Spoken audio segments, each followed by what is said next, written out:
pela escola de forma sistematizada. Eu fecho assim essa situação problema. Temos então um momento de interação. E a questão colocada aqui na tela é a seguinte: de que forma a ideologia está presente na escola? Cite exemplos. Então você tem um tempo para enviar seus exemplos e eu já retorno para comentar.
Então vejam de que forma a ideologia está presente na escola, cite exemplos.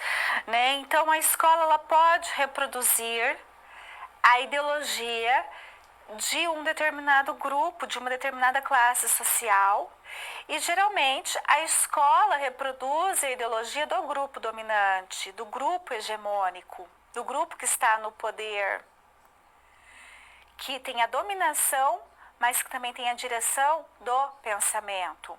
E como a escola pode reproduzir essa ideologia? De diferentes formas.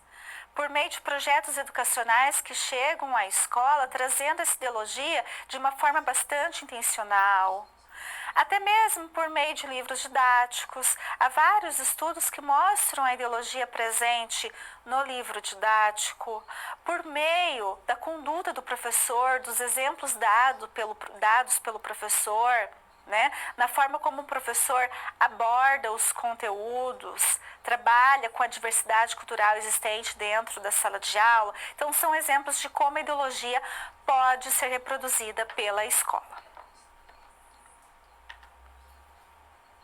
Sociedade, indivíduo e indústria cultural. Vamos então pensar sobre essa relação entre a sociedade, o indivíduo e a indústria cultural. No próximo slide, nós temos a questão aqui sobre sociedade e indivíduo. O homem constitui a sociedade ao mesmo tempo em que é constituído por ela.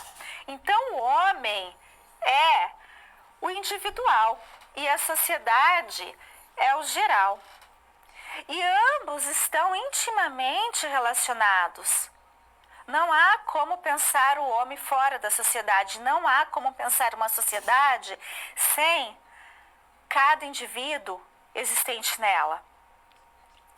Como a sociedade transmite ao indivíduo uma determinada visão da realidade? Então, isso ocorre por meio do conteúdo formal e do conteúdo informal. Então, mesmo que o indivíduo não perceba, ele acaba introjetando muitas vezes determinados conteúdos que trazem uma visão da realidade.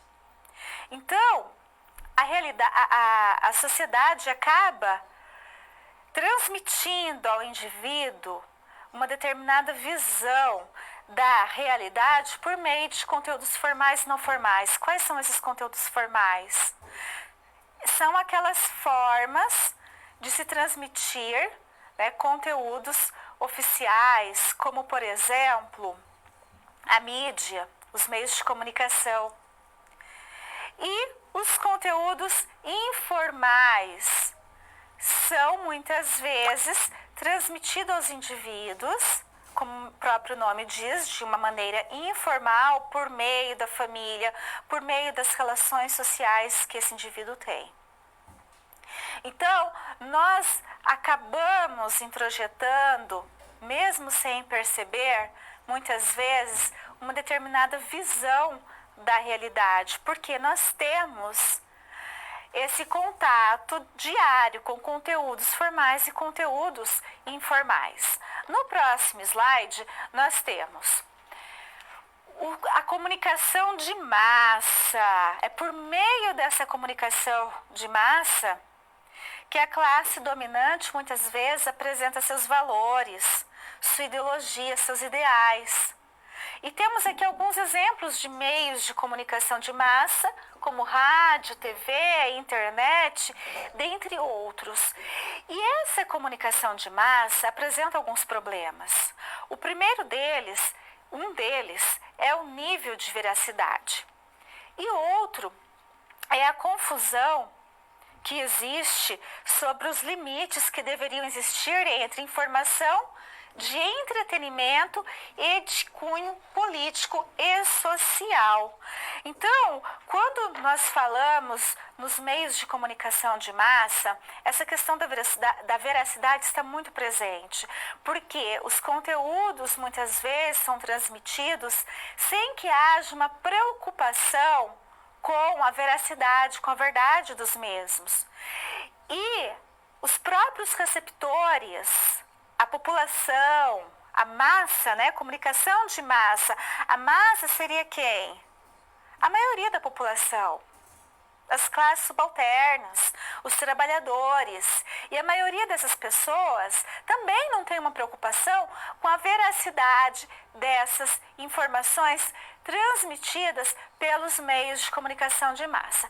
E esses dois problemas indicados, eles vão influenciar também, eles estão muito presentes também na questão da indústria cultural. Então, no próximo slide, nós temos a questão da indústria cultural. Então, quando nós falamos indústria cultural, há muitas críticas em relação a esse termo, em relação à indústria cultural, porque a cultura, ela deixa de ser percebida, entendida como uma expressão humana para se tornar um meio em que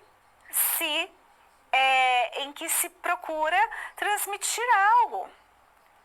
Então, a indústria cultural, ela é a própria ideologia. Por quê? Porque é um meio utilizado para uma determinada finalidade.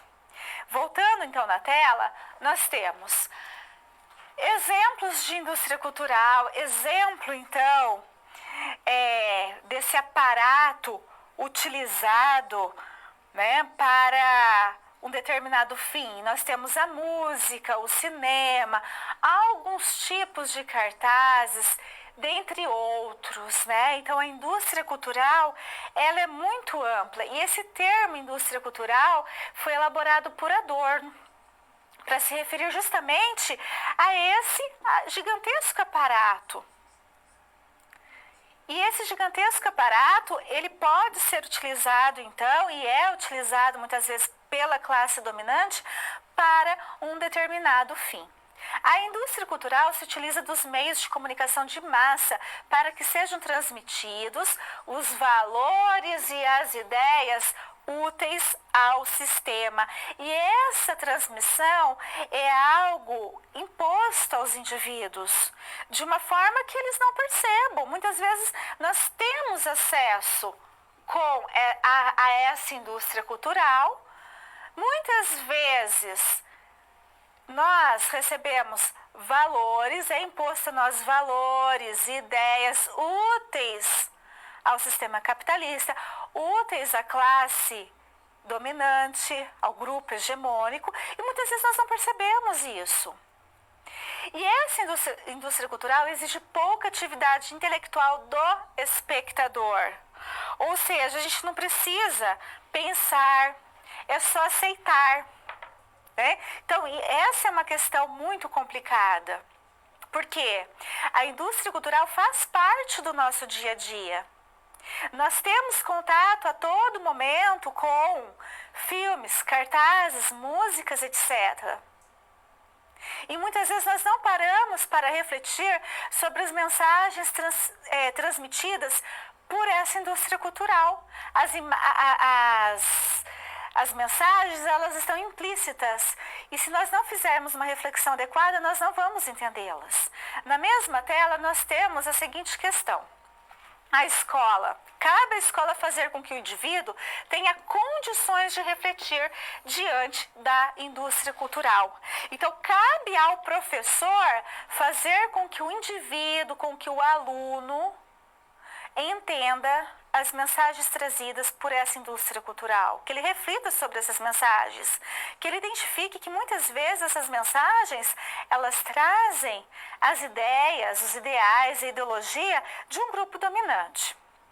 Eu fecho assim esse bloco.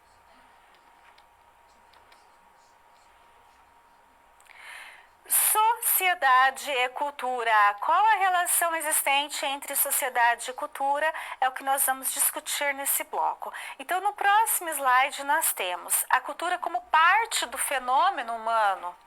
Ao longo do tempo, o homem se diferenciou do mundo natural e produziu o mundo humano.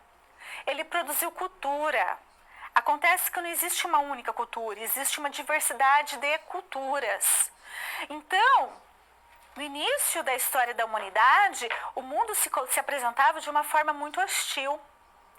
E o homem, para sobreviver, passou a interferir na natureza, passou a agir sobre a natureza para garantir sua sobrevivência. Então, aos poucos, o homem foi transformando essa natureza para garantir sua sobrevivência. Ele criou técnicas. Por meio do trabalho, ele transformou a natureza e produziu o que nós chamamos de cultura. Então, cultura é tudo aquilo que é produzido pelo homem. É a expressão humana. É o modo de vida de um grupo. Ocorre que não existe apenas uma cultura. E também não existe uma cultura inferior ou superior. O que existe é uma diversidade de cultura e essas culturas elas estão relacionadas estreitamente com o contexto em que elas existem. Como, por exemplo, aqueles grupos, aquela sociedade medieval do século IX, do século X, do século XI, possuía uma cultura muito diferente da sociedade europeia atual. Possuía uma cultura muito diferente da nossa sociedade atual, porque era outro contexto, um contexto marcado por uma organização feudal, um contexto marcado pela forte presença da igreja, um contexto em que as mulheres tinham outro papel na sociedade, um contexto em que as crianças, o conceito de infância, a ideia de infância era diferente da ideia que nós temos hoje. Então, isso influencia de uma forma muito forte a formação de uma cultura. Então, a cultura é algo complexo. A gente não entende uma cultura, né, de uma forma simples. Para entender a cultura de um grupo, nós temos que identificar os elementos que fazem parte daquele grupo, nós temos que identificar também como esses elementos surgiram, como eles se organizam, como eles se relacionam. Então, a cultura está estreitamente relacionada ao contexto. Por que aqueles homens que vivem no Alasca têm um tipo de cultura e algumas sociedades africanas, e as sociedades africanas têm outra cultura? Porque está relacionado ao contexto em que eles vivem. Na próxima tela, nós temos: em seu fazer, o homem vai delimitando seu espaço ou humano. Este processo, ao extremo, chega a moldar o mundo como um todo, de tal maneira que não nos é mais possível o mundo sem aquilo que o homem fez dele. Só existe o mundo da forma que o homem o moldou. Então, tudo deixa de ser naturalmente para ser de uma forma que o homem compreenda. No próximo slide, nós temos o seguinte: o homem ele vive em coletividade, ele vive em sociedade.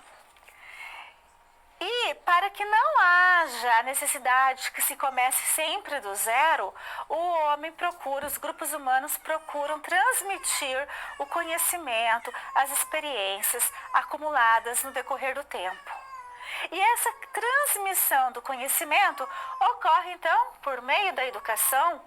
E nós estamos falando aqui da educação de uma forma ampla, porque nós temos a educação formal, que é aquela educação que ocorre na escola, e nós temos a educação informal, que ocorre na família, na comunidade, por meio dos meios de comunicação de massa.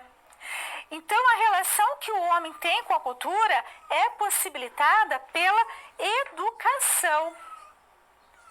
Ou melhor, pela sociedade. A relação que o homem tem com a cultura é possibilitada pela sociedade. E nós temos que entender que nem todas as pessoas têm acesso a todos os elementos que fazem parte da cultura. Então, as pessoas que pertencem a determinado grupo social, a determinada classe social, geralmente a classe social dominante ou aqueles grupos sociais mais favorecidos, têm acesso muitas vezes a museus, a obras de arte, a viagens, a literatura, a teatros, a experiências culturais diversas. Já outras pessoas têm acesso apenas aos elementos que fazem parte do cotidiano. Então, o grupo social ao qual a pessoa pertence, muitas vezes vai fazer com que essa pessoa ela tenha mais ou menos acesso à cultura. Então, nós temos aquela cultura mais refinada, que geralmente quem tem acesso a essa cultura são os alunos das escolas particulares, são né, alunos oriundos de classes sociais cuja família também valoriza essa cultura. E nós temos também aquela cultura popular, em que os alunos, filhos dos trabalhadores, têm acesso. Então essa é uma questão também para ser pensada. No próximo slide, e fechamos assim esse bloco. Educação e cultura. Qual a relação entre educação e cultura? Então, é uma questão que nós vamos pensar. No próximo slide, nós temos diferentes contextos é igual a diferentes culturas. Então, se existem diferentes contextos, diferentes formas de organizar a sociedade, existem também diferentes culturas. As diferenças culturais devem-se às circunstâncias que as cercam, plenas de necessidades e obstáculos a serem ultrapassados e de tradições herdadas do passado. Então, nós vamos ver que diferentes contextos levam a diferentes modelos de sociedade e isso leva a diferenças culturais. Mesmo, nós vamos perceber que muitas vezes dentro de um mesmo grupo social nós também vamos ter diferenças culturais. Muitas vezes você está atuando numa escola pública de periferia e você vai perceber que aqueles alunos, eles vivem no mesmo contexto econômico, no mesmo contexto social, no mesmo contexto cultural, e mesmo assim você vai perceber diferenças entre aqueles alunos, porque também tem a questão familiar. Muitas vezes você vai estar trabalhando em uma escola particular, com mensalidade cara, e você vai perceber que aqueles alunos, eles vivenciam o mesmo contexto, porém de formas diferentes. Por quê? Porque tem a questão familiar. Muitas vezes aqueles alunos têm o mesmo poder aquisitivo, o mesmo poder econômico. Mas você pode identificar ali alunos em que as famílias não incentivam a ida ao teatro, a leitura, a ida ao museu. E você vai identificar alunos que as famílias fazem esse estímulo, promovem essas atividades com seus filhos. No próximo slide, nós temos, quando nós pensamos a questão da cultura, a questão cultural, nós devemos levar em consideração, então, que existem duas questões, duas considerações a serem feitas. Nós temos o etnocentrismo, que significa considerar os valores de seu grupo social como os que expressam a verdade. Então, isso é muito sério, porque na sala de aula nós devemos evitar que isso ocorra.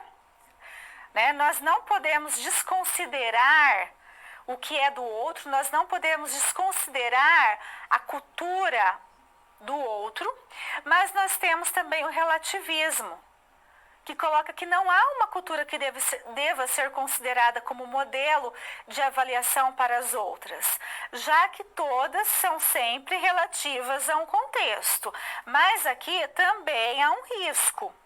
E que risco é esse? É considerar que tudo é igual, é perder os elementos essenciais de cada cultura. Então, quando nós trabalhamos com a questão cultural, nós devemos levar em consideração que cada cultura tem elementos próprios. E nós devemos entender a origem desses elementos, como esses elementos se formaram, a relação entre eles. Não há cultura inferior ou superior, há culturas diferentes.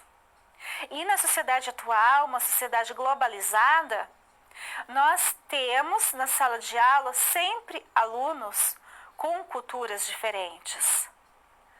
Mesmo que você trabalhe em uma escola pública de periferia, ali naquela sala de aula você vai identificar alunos com culturas diferentes.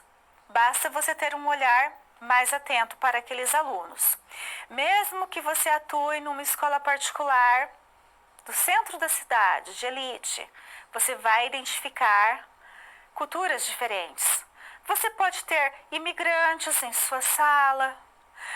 Você pode ter alunos de religiões diversas. E cabe ao professor, então, promover o conhecimento dessas diferentes culturas, o respeito dessas diferentes culturas pelos alunos. No próximo slide, nós temos a importância da alteridade, que é o exercício de se colocar no lugar do outro. Então, para trabalhar com a diversidade cultural existente em sala de aula lá na educação básica, é muito importante fazer com que a criança ou o adolescente se coloque no lugar do outro, fazer esse exercício com eles, de se colocar no lugar do outro, de reconhecer o diferente, o diverso, o plural e respeitar as diferenças entre as pessoas. Educar para a diversidade é educar para que as diferenças sejam recebidas positivamente, para que o grupo perceba a riqueza de uma vivência plural. Pensar a diversidade não significa aniquilar a identidade cultural. Não, não é isso. Pelo contrário, é fazer com que os alunos entendam que cada um tem a sua identidade, cada um tem a sua identidade cultural, que há uma diversidade, que vivemos em uma sociedade plural, que a educação ela não deve ser um meio para segregar, mas pelo contrário, que na escola, na sala de aula, é um espaço propício à sala de aula para entender o diferente, para compreender as suas especificidades, para se colocar no lugar do outro, para entender, conhecer a sua história e para respeitar o diferente. Eu fecho assim esse bloco.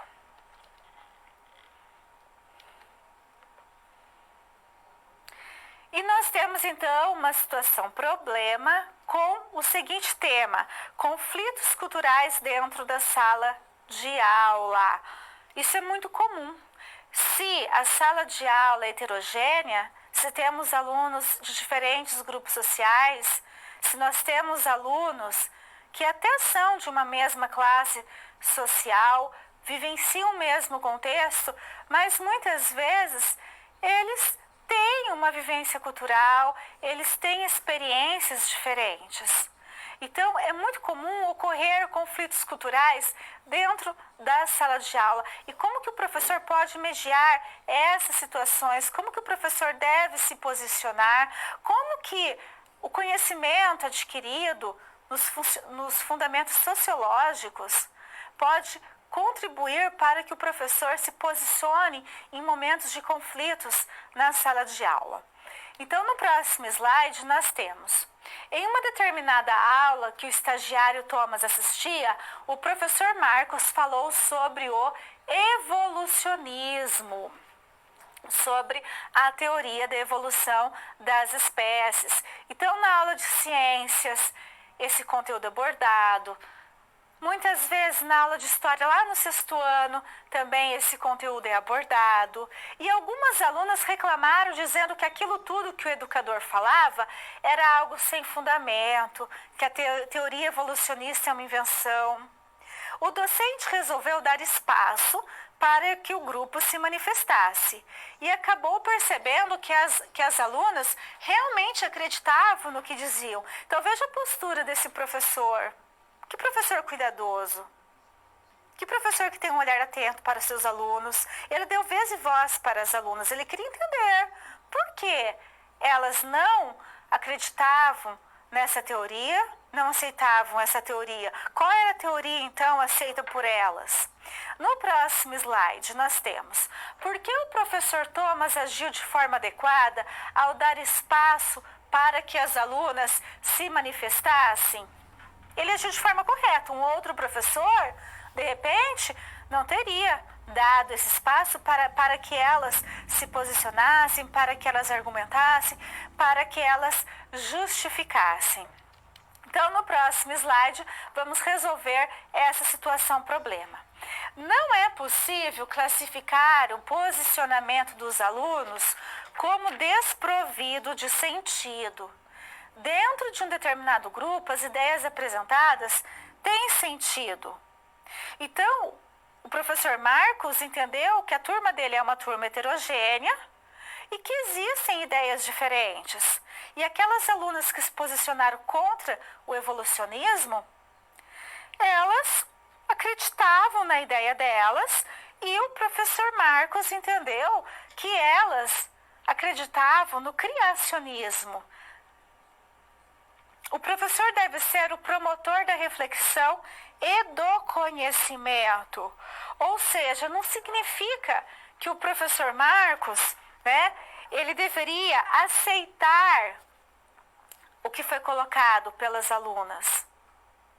Mas também não significa que ele deveria impor o conhecimento científico para esses alunos.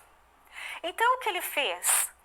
Ele promoveu uma reflexão, ele deu vez e voz para que essas alunas se posicionassem, falassem. Ele procurou entender por que as alunas tinham aquela visão a respeito do tema. Ele chegou à conclusão que era por influência religiosa, que essas alunas entendiam, acreditavam na teoria criacionista. Por isso que era contra a teoria evolucionista, da evolução das espécies. Então, por meio de reflexões, ele foi mostrando para essas alunas as lacunas existentes na teoria criacionista, as lacunas existentes nos argumentos que elas apresentavam e foi apresentando a teoria evolucionista, foi mostrando como que os cientistas chegaram àquela teoria.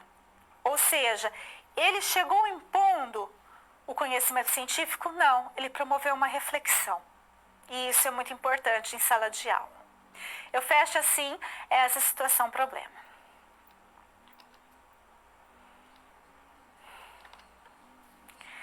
E nós temos mais um momento de interação e vamos então para a tela para entender a questão proposta. No cotidiano escolar é comum aparecer questões relacionadas à identidade cultural. Neste caso, por que é importante que o professor trabalhe a alteridade? Então, você tem um tempo para pensar sobre essa questão e eu já retorno para a gente comentar.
Então vejam só, por que é importante trabalhar a questão da alteridade em sala de aula? Então nós devemos levar em consideração que a sala de aula é um espaço heterogêneo. Nós temos alunos com culturas diferentes, mesmo que esses alunos pertençam à mesma classe social, ao mesmo grupo social, nós ainda podemos identificar uma diversidade cultural. Nós temos muitas vezes em uma sala de aula imigrantes. Nós temos muitas vezes em uma sala de aula alunos de diferentes religiões. Nós temos alunos muitas vezes, né, de outras origens, alunos da zona rural, por exemplo, com outros costumes, com outros hábitos. Então, por isso é importante trabalhar a questão da alteridade, fazer com que o aluno se coloque no lugar do outro, com que o aluno respeite o diferente, né? Só que para isso é importante também trabalhar essa diversidade em sala de aula, explicar para os alunos que existe uma diversidade de cultura, que as pessoas elas vivem em lugares diferentes, elas possuem religiões diferentes, que essas pessoas muitas vezes vieram de outros locais, de outros países. E por isso elas têm hábitos culturais, elas têm uma cultura diferente, elas têm costumes, elas têm um modo de ser diferente. Então, o aluno, ele só irá se pôr no lugar do outro, ele só irá respeitar o outro, principalmente quando nós trabalhamos com crianças e adolescentes lá da educação básica, né? Ele só consegue se colocar no lugar do outro e respeitar quando ele entende, quando ele compreende, quando ele conhece, né, o porquê do outro ser daquela forma. Então é importante trabalhar esse conteúdo em sala de aula, né? Por que o muçulmano tem determinados costumes? Por que o imigrante venezuelano fala daquela forma? Por que o aluno da zona rural, né, tem outros costumes? Então, a partir do momento que nós trabalhamos essa questão da diversidade cultural, a questão da cultura em sala de aula, né, o nosso aluno ele compreende, passa a se pôr no lugar do outro e a respeitar o outro. Eu fecho assim esse momento de interação e vamos recapitular então a aula de hoje. Então, nós analisamos questões relacionadas à educação e ideologia. Pensamos a ideologia na visão de Marx e para ele cada classe social tem a sua ideologia, tem a sua visão de mundo. E o poder econômico, né, da classe dominante permite fazer com que suas ideias tenham mais força. E vimos também a ideologia na visão de Gramsci, né? Ele coloca, então, que para uma classe se tornar hegemônica, ela deve dirigir o pensamento e dominar também por meio da força política.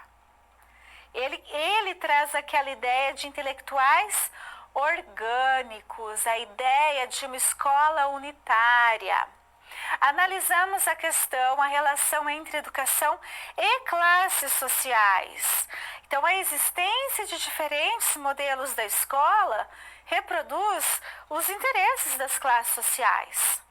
Analisamos a relação entre sociedade, indivíduo e indústria cultural, refletindo, destacando que cabe ao professor fazer com que o aluno reflita sobre as mensagens implícitas nessa indústria cultural, que é uma ideologia, a indústria cultural é a ideologia dominante.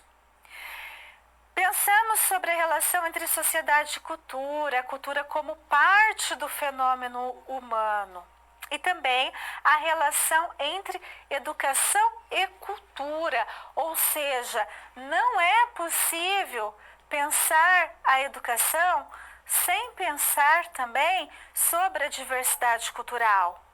Não é possível pensar a educação sem pensar na sociedade, no contexto social, na diversidade cultural que isso implica. Então, se temos diferentes contextos sociais, também irá existir uma diversidade cultural.